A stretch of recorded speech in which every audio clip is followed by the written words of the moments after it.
अब हम बात करते हैं हेयर के एनाटॉमी के बारे में। तो हेयर के एनाटॉमी को स्टडी करने के लिए हम पहले हेयर के ट्रांसवर्स सेक्शन के बारे में स्टडी करते हैं। ट्रांसवर्स सेक्शन में जो सबसे अंदर का कंपोनेंट होता है हेयर का, वो होता है मेडुल्ला। मेडुल्ला के बाहर होता है कॉर्टेक्स, कॉर्टेक्स के बाहर होता है क्यूटिकल, क्यूटिकल के बाहर होता है इनर रूट शीथ, फिर इनर रूट शीथ के बाहर होता है आउटर रूट शीथ, और फिर होता है सबसे बाहर आपके पास डर्मल शीथ। सबसे अंदर जो कंपोनेंट है वो है मेडुल्ला, सबसे आउटर मोस्ट जो कंपोनेंट है वो है डर्मल शीथ। अगर हम बात करते हैं इनर रूट शीथ के बारे में, इनर रूट शीथ अगेन तीन लेयर्स के अंदर डिवाइडेड है। Henle layer, Huxley layer and IRS cuticle. IRS मतलब इनर रूट शीथ क्यूटिकल। तो इन तीनों में से भी अगर आप देखोगे तो जो हेनले लेयर है ये आउटर मोस्ट लेयर है इनर रूट शीथ की। ठीक है, सबसे अंदर मेडुल्ला था, फिर कॉर्टेक्स था, फिर क्यूटिकल था, फिर इनर रूट शीथ था, फिर आउटर रूट शीथ था, फिर डर्मल शीथ था। फिर आपके पास मेडुलरी इंडेक्स होता है। ये आपके मेडुल्ला का डिवाइडेड बाय कॉर्टेक्स का रेशो होता है, जिसको हम मेडुलरी इंडेक्स कहते हैं। ये हम यूज करते हैं to differentiate between human hair and animal hair. Human hair का मेडुलरी इंडेक्स 1:3 होता है, एनिमल हेयर का ये यही मेडुलरी इंडेक्स 1:2 होता है। तो जब भी किसी क्राइम साइट पर कोई हेयर किसी को मिलता है, पुलिसमैन को, तो वो फॉरेंसिक एक्सपर्ट को बोलता है कि आप उसका मेडुलरी इंडेक्स चेक करके ये बताइए कि वो एनिमल का हेयर है या फिर ह्यूमन का हेयर है। तो वो इसी फिनोमेना को, इसी डेटा को याद रख के बताते हैं कि ये ह्यूमन हेयर है या फिर एनिमल हेयर है। फिर हम बात करते हैं वर्टिकल सेक्शन ऑफ हेयर के बारे में। देखो, वर्टिकली जब हम सेक्शन लेंगे हेयर का तो हमें पता चलेगा कि जो आपका हेयर है, जो आपका बाल है, ये एक पॉकेट लाइक स्ट्रक्चर के अंदर प्रेजेंट होता है, जिसको हम हेयर फॉलिकल कहते हैं, जिसको हम क्या कहते हैं, हेयर फॉलिकल कहते हैं। इस हेयर फॉलिकल से अटैच होता है एक मसल जिसे हम कहते हैं इरेक्टर पाइला मसल। और ये इरेक्टर पाइला मसल आपके पूरे हेयर को दो पार्ट्स के अंदर डिवाइड कर देता है। ऊपर वाले पार्ट को हम अपर सेगमेंट या फिर हेयर शाफ्ट भी कहते हैं, और नीचे वाले पार्ट को हम लोअर सेगमेंट या फिर हेयर बल्ब भी कहते हैं। ऊपर वाला हेयर शाफ्ट, नीचे वाला एयर बल्ब, हेयर बल्ब। ठीक है। फिर जो आपका ये नीचे वाला पार्ट होता है, इसमें आप देखो, फिर जो आपका ये हेयर फॉलिकल होता है, इससे एक स्ट्रक्चर तो इरेक्टर पाइला मसल अटैच्ड है, दूसरा इससे अटैच होता है सेबेशियस ग्लैंड्स। तो ये ब्लू कलर की सेबेशियस ग्लैंड है जो कि अटैच होती है आपके हेयर फॉलिकल से। साथ में आपके पास कुछ स्टेम सेल्स होते हैं जो कि इस हेयर बल्ब के अंदर भी लोकेटेड प्रेजेंट होता है, और सेबेशियस ग्लैंड के अंदर भी प्रेजेंट होता है। सेबेशियस ग्लैंड के अंदर भी स्टेम सेल्स प्रेजेंट होंगे और हेयर बल्ब के अंदर भी प्रेजेंट रहेंगे। इन स्टेम सेल्स को हम एक और टर्म देते हैं, एडम्सन्स फ्रिंज। तो मैंने आपको क्या बताया कि वर्टिकल सेक्शन के अंदर आपके पास एक पॉकेट है जिसके अंदर हेयर प्रेजेंट होता है, और यहाँ पर हेयर, उस पॉकेट को हम हेयर फॉलिकल कहते हैं। हेयर फॉलिकल से दो स्ट्रक्चर जुड़े होते हैं, एक इरेक्टर पाइला मसल जो हेयर को दो पार्ट्स में डिवाइड करती है, हेयर शाफ्ट और हेयर बल्ब। फिर आपके पास जो हेयर फॉलिकल होता है उससे दूसरा स्ट्रक्चर जो होता है निकलता है, वो होता है सेबेशियस ग्लैंड। सेबेशियस ग्लैंड में आपके स्टेम सेल्स प्रेजेंट होते हैं, और ये स्टेम सेल्स आपके हेयर बल्ब के अंदर भी प्रेजेंट होते हैं। साथ में एक और जो चीज रहे बताना भूल गया कि जो नीचे वाला पार्ट होता है आपके हेयर का, उसे हम हेयर पेपिला कहते हैं। इस हेयर पेपिला के अंदर आपका ब्लड वेसल जाता है। तो इतनी चीजें अगर आपको वर्टिकल सेक्शन ऑफ हेयर के बारे में क्लियर है, तो हमने दोनों सेक्शंस पढ़ लिए, हेयर के ट्रांसवर्स सेक्शन भी पढ़ लिया, वर्टिकल सेक्शन भी पढ़ लिया। अब हम बात करते हैं डिफरेंट टाइप्स ऑफ हेयर के बारे में। आपके पास तीन टाइप के हेयर्स होते हैं, एक होता है लैनोगो हेयर, एक होता है वेलस हेयर, और एक होता है टर्मिनल हेयर। जो लैनोगो हेयर होता है ये इंट्रायूटेराइन लाइफ का हेयर होता है, जो सिर्फ और सिर्फ फीटल स्किन के ऊपर प्रेजेंट होता है। जैसे ही बर्थ होगा, this all lanugo hair will be shed off. फिर आपके पूरे लाइफ में आपके पास दो टाइप के हेयर्स होते हैं, एक होते हैं वेलस हेयर और टर्मिनल हेयर। जो वेलस हेयर होते हैं ये नेकेड आई से आप देख नहीं सकते, तो वही टर्मिनल हेयर को हम नेकेड आई से देख सकते हैं। क्यों देख सकते हैं आपके टर्मिनल हेयर्स को? क्योंकि ये लॉन्ग होते हैं, थिक होते हैं, और एक्सटेंड करते हैं up to the subcutaneous layer, मतलब हाइपोडर्मिस तक ही एक्सटेंड करते हैं। ये आपके बेसिकली टर्मिनल टर्मिनल है, जो कि थिक है, लॉन्ग है, और एक्सटेंड कहाँ तक कर रहा है, हाइपोडर्मिस तक, जिसे हम कहते हैं सबक्यूटेनियस लेयर। तो वही ये आपके वेलस हेयर्स है। ये थिन है, शॉर्ट है, और ये मिड डर्मिस तक ही एक्सटेंड कर रहे हैं, ना कि हाइपोडर्मिस तक। तो ये थिन और शॉर्ट हेयर जो होते हैं, जो कि विजिबल नहीं होते नेकेड आइज को, उनको हम कहते हैं वेलस हेयर्स, और ये मिड डर्मिस तक एक्सटेंड करते हैं। अगर हम बात करते हैं लैनोगो और वेलस, ये दोनों ही नॉन पिगमेंटेड और नॉन मेडुलेटेड हेयर्स होती है। नॉन मेडुलेटेड का मतलब क्या है कि इनके अंदर मेडुल्ला नहीं प्रेजेंट होता, और नॉन पिगमेंटेड मतलब ये कलरफुल नहीं होते। वही जो आपके टर्मिनल हेयर्स होते हैं वो आपके पिगमेंटेड भी होते हैं और मेडुलेटेड भी होते हैं। नॉन पिगमेंटेड का मतलब यह है कि उनके अंदर पिगमेंट प्रोड्यूसिंग सेल्स प्रेजेंट नहीं होते। ठीक है, ठीक है। देखो, ड्यूरिंग प्यूबर्टी क्या होता है ना, एंड्रोजन्स रिलीज होते हैं, और ये एंड्रोजन्स कुछ वेलस हेयर्स को टर्मिनल हेयर्स के अंदर कन्वर्ट कर देते हैं। आपको पता है जब आप यंग एज में होते हो, जब आपकी एज 4 5, प्यूबर्टी के पहले की एज जब आपकी होती है, उस एज के अंदर आपके बियर्ड के ऊपर हेयर्स प्रेजेंट है, लेकिन वो दिखते हैं क्या? वो नहीं दिखते, क्योंकि वो होते हैं vellus hairs, therefore they are not visible to the naked eyes. लेकिन जब प्यूबर्टी आती है तो under the effect of the androgens वो वेलस हेयर टर्मिनल हेयर्स के अंदर कन्वर्ट हो जाते हैं, और आपके बियर्ड, आपकी माउस्टैच आप जो है देख सकते हो बहुत इजीली। तो ये आपका डिफरेंट टाइप्स ऑफ हेयर्स के बारे में हमने बात कर ली। अब हम बात करते हैं हेयर साइकिल के बारे में। देखो, हेयर साइकिल के बारे में हम ये कहते हैं कि हेयर साइकिल के अंदर तीन फेजेस होते हैं। एक होता है एनाजन फेज, एक होता है कैटाजन फेज, और एक होता है टीलोजन फेज। सबसे पहले अगर बात करते हैं एनाजन फेज की, तो एनाजन फेज को हम ग्रोथ फेज के नाम से भी जानते हैं, क्योंकि इसके अंदर आपके हेयर की ग्रोथ होती है। जो एक एम्प्टी हेयर फॉलिकल होता है वो एंटर करता है एनाजन फेज के अंदर, और इसके अंदर बीच में, इस हेयर फॉलिकल के बीच में आपके हेयर की ग्रोथ होती है। इसीलिए एनाजन को हम ग्रोथ फेज के नाम से जानते हैं। जो एनाजन फेज का टाइम ड्यूरेशन होता है वो 2 से 5 साल के बीच में कुछ भी हो सकता है, ये फिक्स नहीं होता। मतलब 2 से 5 साल के बीच में कुछ भी होगा। तो जितना ज्यादा एनाजन फेज का टाइम ड्यूरेशन होगा, उतनी ज्यादा लेंथ होगी आपके हेयर की। इसीलिए जो आपकी लेंथ ऑफ हेयर होती है ये डिपेंड करती है on the duration of the anagen phase. और ये एनाजन फेज का जो ड्यूरेशन है ये डिफर करता है फ्रॉम पर्सन टू पर्सन। अगर किसी साल में 2 साल का एनाजन फेज है तो उसमें छोटा हेयर होगा, लेंथ होगा।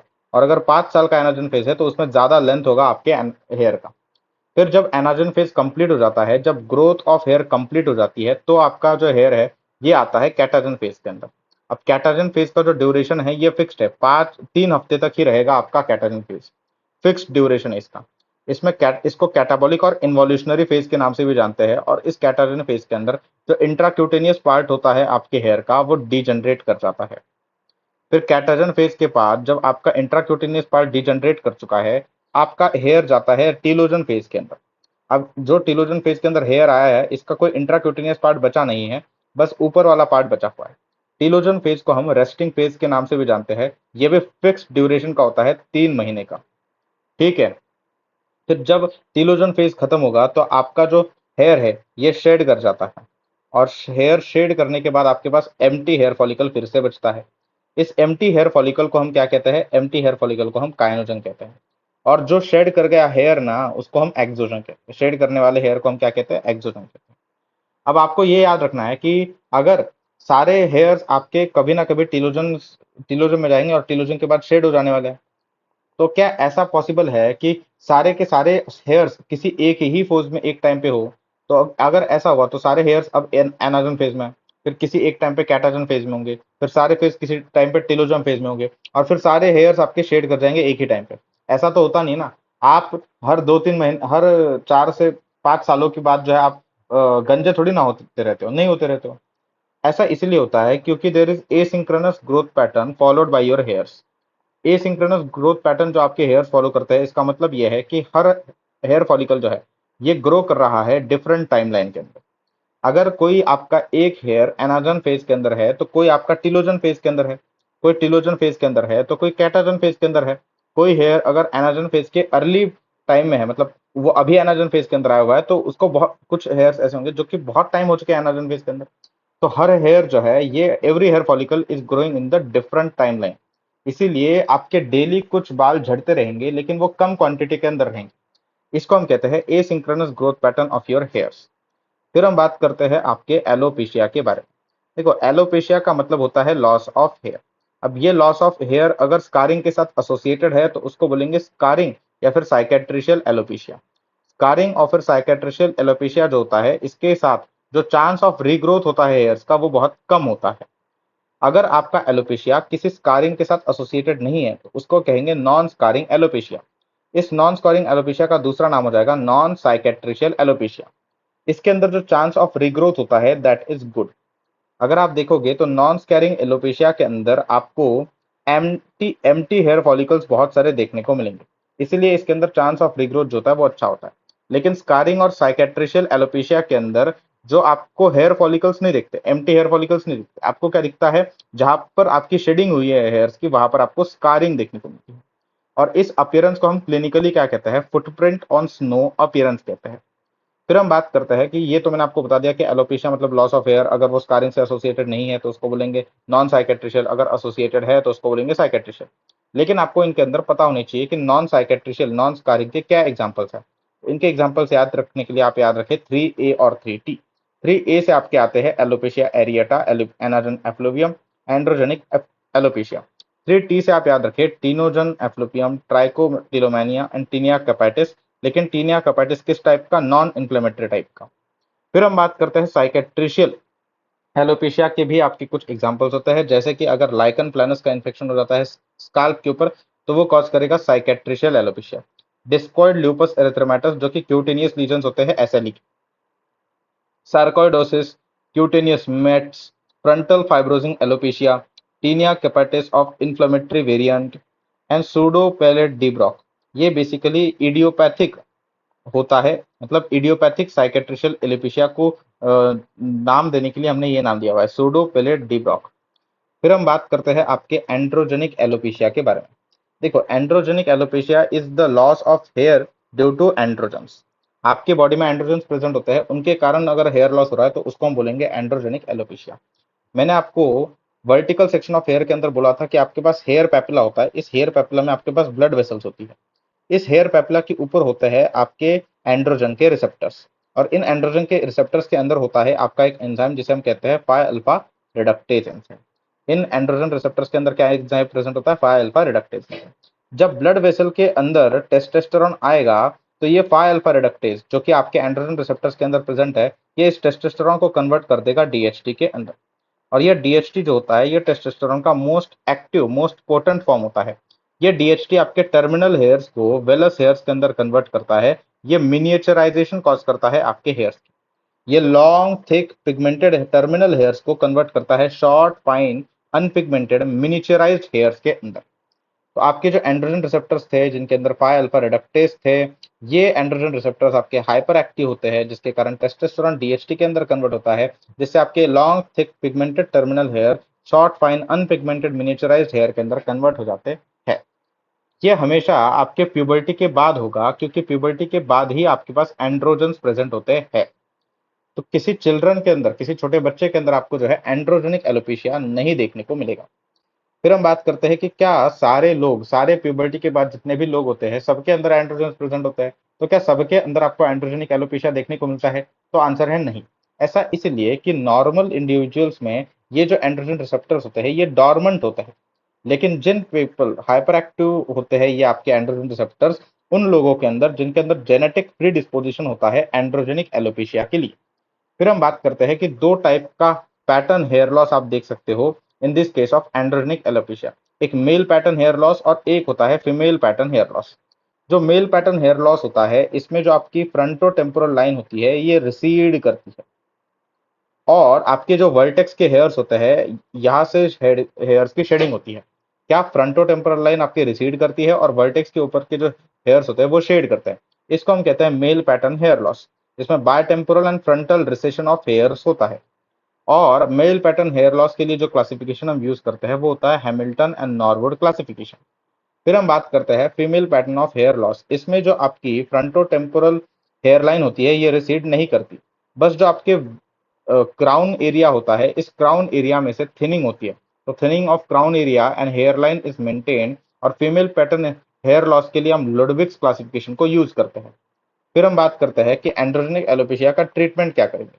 हम टॉपिकल मिनॉक्सिडिल देते हैं अलोंग, जो कि 2% हम देंगे फीमेल्स के अंदर और 5% देंगे मेल्स के अंदर। हम साथ में ओरल फिनास्टेराइड दे सकते हैं जो कि पाई अल्फा रिडक्टेज इनहिबिटर की कैटेगरी का ड्रग है। साथ में हम ओरल क्रिप्टोटेरॉन एसिटेट देते हैं जो कि एंटी एंड्रोजेनिक ड्रग है, और इस ड्रग को हम पीसीओएस के ट्रीटमेंट में भी यूज कर सकते हैं। जो आपका मिनॉक्सिडिल है ये पोटेशियम चैनल ओपनर की कैटेगरी का ड्रग है, ये एक्चुअली एक वेजोडायलेटर है। फिर हम बात करते हैं आपके दूसरे नॉन साइकेट्रिशियल एलोपेशिया के बारे में, that is your alopecia areata. अब एलोपेशिया एरिएटा एक्चुअली एक ऑटो इम्यून डिसीज है which is T lymphocyte mediated hair loss. ये कॉज करता है T lymphocyte mediated hair loss. जो आपके टी लिम्फोसाइट्स होते हैं ये एक्ट करते हैं, इनका टारगेट क्या होता है? ये पिगमेंट प्रोड्यूसिंग सेल्स होते हैं। Pigment producing cells which are present inside the hair bulb are the target of the T lymphocytes. आप अगर देखोगे तो ये आपका है हेयर पेपिला, और इस हेयर पेपिला के ऊपर आपके बहुत सारे पिगमेंट प्रोड्यूसिंग सेल्स प्रेजेंट होते हैं। इन पिगमेंट प्रोड्यूसिंग सेल्स को मारने के लिए आपका ये ब्लू कलर से टी सेल्स आए हैं उनको टारगेट करने के लिए। तो आप देखते हो कि there is peribulbar T cell collection for targeting the pigment producing cells. ठीक है, इससे क्या होता है, आपका जो हेयर नॉर्मली पहले ऐसा था, इसकी टेपरिंग हो जाती है नीचे से, बल्ब की टेपरिंग हो जाती है, तो टेपरिंग ऑफ हेयर हो जाती है, और टेपरिंग ऑफ हेयर होने के बाद आपको हेयर फॉल देखने को मिलता है। और जो ये हेयर है, ये आपको अगर आप माइक्रोस्कोपी पे देखोगे, इस हेयर को डर्मोस्कोपी पे देखोगे तो एक्सक्लामेटरी साइन की तरह दिखता है, इसलिए इस हेयर को हम एक्सक्लामेटरी हेयर कहते हैं। और हमेशा याद रखें कि यहाँ पर क्लिनिकल फीचर क्या रहेगा कि पैची हेयर लॉस आपको देखने को मिलेगा। पैची हेयर लॉस आपको इससे इसमें आप ये डिफरेंशिएट कर सकते हो एंड्रोजेनिक एलोपेशिया से। एंड्रोजेनिक एलोपेशिया के अंदर पैची हेयर लॉस नहीं दिखता, एलोपेशिया एरियाटा के अंदर आपको पैची हेयर लॉस दिख रहा है। ये जो पिगमेंट प्रोड्यूसिंग सेल्स होते हैं जो कि टारगेट किए जाते हैं बाय योर टी सेल्स, ये बेसिकली एज के साथ भी रिड्यूस करते हैं। और ये पिगमेंट प्रोड्यूसिंग सेल्स रिस्पॉन्सिबल होते हैं for the colour, any colour of your hairs. अगर आपके हेयर ब्लैक कलर के हैं तो वो पिगमेंट प्रोड्यूसिंग सेल्स के कारण ब्लैक है, अगर वो ब्राउन है तो पिगमेंट प्रोड्यूसिंग सेल्स के कारण ब्राउन होता है। और एज के साथ चूंकि इनका नंबर कम होता है, इसीलिए एज के साथ आपको आपके बाल सफेद होते हुए देखते हैं। तो अब एक फिनोमेना आता है जिसे हम कहते हैं गोइंग व्हाइट फिनोमेना और ग्रेइंग ओवरनाइट फिनोमेना। क्योंकि इस डिसीज के अंदर, एलोपेशिया एरिएटा के अंदर जो आपके टी लिम्फोसाइट्स है, ये सिर्फ और सिर्फ इन पिगमेंट प्रोड्यूसिंग सेल्स को ही अटैक कर रहे हैं। तो ऐसे हेयर्स जो आपके सफेद हो चुके हैं, उन हेयर्स के अंदर तो ऑलरेडी पिगमेंट प्रोड्यूसिंग सेल्स है ही नहीं, तो उनके ऊपर आपके टी सेल्स अटैक करेंगे ही नहीं। तो कोई ऐसा पेशेंट जिनके अंदर मिक्स्ड हेयर है, मतलब ब्लैक हेयर्स भी है और सफेद हेयर्स भी है, तो जो ब्लैक हेयर्स है उनके पास तो ये पिगमेंट प्रोड्यूसिंग सेल प्रेजेंट है, तो इनके ऊपर एलोपेशिया एरियाटा का जो टी लिम्फोसाइट है वो अटैक करेंगे और इनका हेयर फॉल होगा। लेकिन जो व्हाइट हेयर्स है, जो सफेद हेयर्स है, इनके पास ये पिगमेंट प्रोड्यूसिंग सेल्स तो है ही नहीं, तो इनका हेयर फॉल होगा ही नहीं। क्यों नहीं होगा? क्योंकि इनके ऊपर टी सेल अटैक ही नहीं करेंगे। तो only loss of black hairs होगा, जिसके कारण पूरे के पूरे सफेद बाल ही बच जाएंगे आपके पेशेंट के बालों के ऊपर। फिर हम बात करते हैं बायोप्सी में आपको क्या देखने को मिलता है। तो बायोप्सी में आपको स्वार्म ऑफ बी अपीयरेंस देखने को मिलेगा due to peribulbar collection of T lymphocytes. ठीक है, फिर हम बात करते हैं पैथोजेनेसिस क्या था। टी सेल्स जो होते हैं वो अटैक करते हैं पिगमेंट प्रोड्यूसिंग सेल्स को, leading to tapering of the hair. ये आपका स्वार्म ऑफ ब्री अपीयरेंस है around this peribulbar coli. ठीक है, फिर हम बात करते हैं नेल चेंजेस के बारे में। तो नेल के अंदर क्या चेंजेस आपको देखने को मिलेगा? नेल के अंदर आपको जो है ज्योमेट्रिक चेंजेस या फिर यूनिफॉर्म फिटिंग ऑफ नेल देखने को मिलता है। क्या देखने को मिलता है? यूनिफॉर्म फिटिंग ऑफ नेल या फिर ज्योमेट्रिक चेंजेस। फिर हम बात करते हैं ट्रीटमेंट ऑफ चॉइस क्या होता है। ट्रीटमेंट ऑफ चॉइस होता है इंट्रालीजनल स्टेरॉइड्स। आप टॉपिकल स्टेरॉइड्स को यूज नहीं करते हो। टॉपिकल स्टेरॉइड जो होते हैं आपके हेयर बल्ब तक पहुंच ही नहीं पाते। ओके, इसीलिए हम टॉपिकल स्टेरॉइड्स को यूज नहीं करते, इंट्रालीजनल स्टेरॉइड्स को यूज करते हैं डायरेक्टली वाया इंजेक्शन। अब आपको एलोपेशिया एरियाटा का जो नॉर्मल पेशेंट है ना, वो तो रिस्पॉन्ड कर जाएगा टू दिस इंट्रालीजनल स्टेरॉइड्स। लेकिन पुअर प्रोग्नोसिस किन पेशेंट्स के अंदर प्रेजेंट होता है? अगर एलोपेशिया एरियाटा का जनरलाइज्ड वैरायटी प्रेजेंट है तो पुअर प्रोग्नोसिस होगा। अगर एलोपेशिया एरियाटा चिल्ड्रन के अंदर प्रेजेंट है तो पुअर प्रोग्नोसिस होगा। अगर एलोपेशिया एरियाटा अदर ऑटोइम्यून कंडीशन के साथ प्रेजेंट है तो पुअर प्रोग्नोसिस होगा। अब जो पहला पॉइंट बताया मैंने कि एलोपेशिया एरियाटा की अगर जनरलाइज वैरायटी है तो फिर पुअर प्रोग्नोसिस होगा। तो जनरलाइज वैरायटी के अंदर ये चार टाइप्स आते हैं। पहला होता है एलोपेशिया टोटालिस। एलोपेशिया टोटालिस का मतलब होता है loss of complete scalp hairs. फिर एक होता है एलोपेशिया यूनिवर्सलिस। एलोपेशिया यूनिवर्सलिस का मतलब होता है loss of complete scalp hair as well as body hairs. फिर एक होता है आपका ओफियासिस। ओफियासिस का मतलब होता है loss of hair from the posterior scalp margin. और एक होता है सिसाइफो। सिसाइफो का मतलब होता है loss of hair from the anterior scalp margin.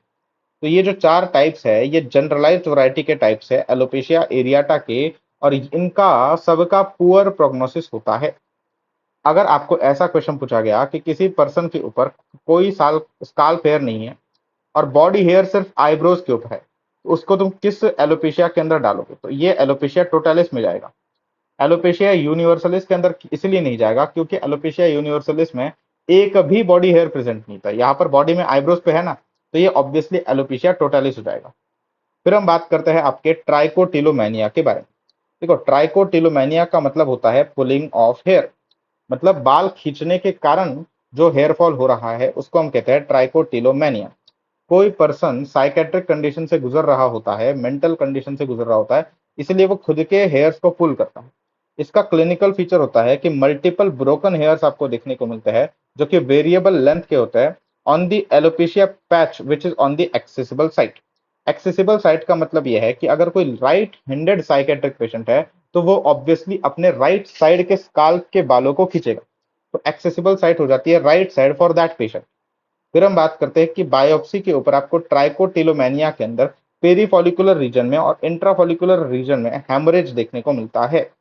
पेरीफॉलिकुलर और इंट्राफॉलिकुलर हेमरेज देखने को मिलता है।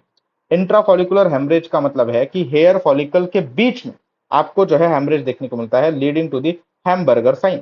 ये आपका एक हेयर फॉलिकल था, इस हेयर फॉलिकल के एग्जैक्ट बीच में अगर आपको ब्लड दिखाई देगा, आपको अगर हेमरेज दिखाई देगा, तो ये हैमबर्गर साइन जो क्रिएट हो जाता है, इसको हम इंट्राफॉलिकुलर हेमरेज के लिए बोलते हैं। फिर एक होती है prior tuck sign. Prior tuck sign का मतलब है कि sparing of the marginal hairs. ऐसे पेशेंट्स, ऐसे साइकेट्रिक पेशेंट्स जो कि अपने खुद के बालों को खींचते हैं, खुद के बालों को पुल करते हैं, वो दूसरों को ये समझाना नहीं चाहते, ये बताना नहीं चाहते कि वो बाल खींचते हैं। अगर आप उनसे पूछोगे कि क्या तुम खुद के बाल खींचते हो, तो वो बोलेंगे कि नहीं। इसीलिए वो अपने मार्जिनल हेयर्स को स्पेयर करके जो सेंटर वाले हेयर्स होते हैं ना, उनको खींचते हैं, ताकि जल्दी से कोई नोटिस ना कर पाए कि वो अपने बाल खींचते रहते हैं। इसीलिए in this patients are, you can say this prior tuck sign, that is pairing of the marginal hairs. Okay, ये देखो मार्जिनल हेयर्स, ये सेंटर वाले हेयर्स को प्लग कर लिया, पुल कर लिया, और मार्जिनल हेयर्स को जो है क्या कर दिया, स्पेयर कर दिया। हिस्टोपैथोलॉजी में मैंने बताया था haemorrhages, peribulbar haemorrhages and perifollicular and intrafollicular haemorrhages आपको देखने को मिलते हैं। फिर हम बात करते हैं एफ्लुवियम के बारे में। तो एफ्लुवियम का मतलब होता है शेडिंग ऑफ हेयर। अब अगर ये शेडिंग ऑफ हेयर टीलोजन के दौरान होगी तो उसको हम बोलेंगे टीलोजन एफ्लुवियम, और अगर यही शेडिंग ऑफ हेयर आपके एनाजन के दौरान होगी तो उसको हम बोलेंगे एनाजन एफ्लुवियम। अब अगर हम बात करते हैं टीलोजन एफ्लुवियम के बारे में, तो आप ये सोचोगे कि नॉर्मली तो टीलोजन के बाद आपके हेयर वैसे भी शेड कर जाने वाला था, तो अगर टीलोजन के अंदर हेयर शेड कर रहे हैं तो क्या प्रॉब्लम है? देखो नॉर्मली टीलोजन के बाद जो अमाउंट ऑफ हेयर शेड करती है, अगर उससे ज्यादा, उससे कहीं ज्यादा परसेंटेज में हेयर्स आपके शेड करने लग जाए आफ्टर टीलोजन, तो वो आपका होता है telogen effluvium. Percentage of hairs falling daily वो आपका इंक्रीज हो जाता है टीलोजन एफ्लुवियम के अंदर। ऐसा क्यों होता है? ये होता है, आप ये टीलोजन एफ्लुवियम मतलब percentage of hairs falling daily, ये इंक्रीज कब होता है? ये इंक्रीज होता है 3 to 4 months after the acute stressful event. क्या होता है कि कोई एक्यूट स्ट्रेसफुल इवेंट हुआ, जैसे कि कोविड हो गया, टाइफाइड हो गया, डेंगू हो गया, मलेरिया हो गया, चाइल्ड बर्थ हो गया, ऐसे कोई एक्यूट स्ट्रेसफुल इवेंट अगर हुआ, और उसके बाद इस एक्यूट स्ट्रेसफुल इवेंट से के बाद क्या होता है ना, कि आपकी बॉडी ये कहती है कि मुझे इस स्ट्रेसफुल कंडीशन से लड़ने के लिए बहुत सारे न्यूट्रिएंट्स चाहिए, तो जो अनवांटेड प्रोसेसेस है उनको रोक दिया जाता है। तो जो भी आपके हेयर्स एनाजन फेज के अंदर प्रेजेंट होते हैं, उनका प्रीमैच्योर सेसेशन हो जाता है एनाजन फेज से। तो वो सारे हेयर्स जिनका प्रीमैच्योर सेसेशन हो जाता है एना फेज से, वो पूरे ग्रो भी नहीं कर पाते और वो प्रोग्रेस कर जाते हैं कैटाजन और टीलोजन फेज के अंदर। तो ज्यादा हेयर्स आपके टीलोजन फेज के अंदर एंटर कर जाएंगे, और जब ज्यादा हेयर्स आपके टीलोजन फेज के अंदर एंटर कर जाएंगे और कैटाजन फेज के अंदर एंटर कर जाएंगे, तो 3 से 4 महीने के बाद आपको एक्सेसिव हेयर फॉल देखने को मिलेगा। ठीक है, फिर हम बात करते हैं एनाजन एफ्लुवियम के बारे में। तो एनाजन एफ्लुवियम का मतलब ये होता है कि आपके ग्रोथ फेज के अंदर, जो एनाजन फेज के अंदर हेयर्स प्रेजेंट है, उनका शेड करना। ये इसमें आपको कैंसर कीमोथेरेपी की हिस्ट्री दी रहेगी। कैंसर कीमोथेरेपी के दौरान जो आप ड्रग्स देते हो, ये ड्रग बाइंड करते हैं to the rapidly dividing cells, और एनाजन फेज के जो हेयर सेल्स होते हैं वो भी आपके रैपिडली डिवाइडिंग सेल्स होते हैं। तो ये जो आपके ड्रग्स होते हैं वो उन हेयर सेल्स के साथ भी अटैच कर जाते हैं और एनाजन हेयर को ब्रेक कर देते हैं। इसीलिए आपको एक्सेस हेयर फॉल देखने को मिलेगा within the weeks. Excess hair fall would be seen within the weeks. अगर आपको हिस्ट्री दी हुई है कैंसर कीमोथेरेपी क्योंकि और एक्सेस हेयर फॉल दिखा रहे हैं विद इन वीक्स, तो आपका डायग्नोसिस हो जाएगा एनाजन एफ्लुवियम। और अगर आपको हिस्ट्री दी गई है किसी एक्यूट स्ट्रेसफुल इवेंट की और उसके 3 से 4 महीने के बाद एक्सेस हेयर फॉल दिख रहा है, तो आपका डायग्नोसिस हो जाएगा टीलोजन एफ्लुवियम। तो अभी के लिए इतना ही। अब अगले लेक्चर के अंदर हम जो है अपेंडिजियल डिसऑर्डर्स का अगला पार्ट देखें।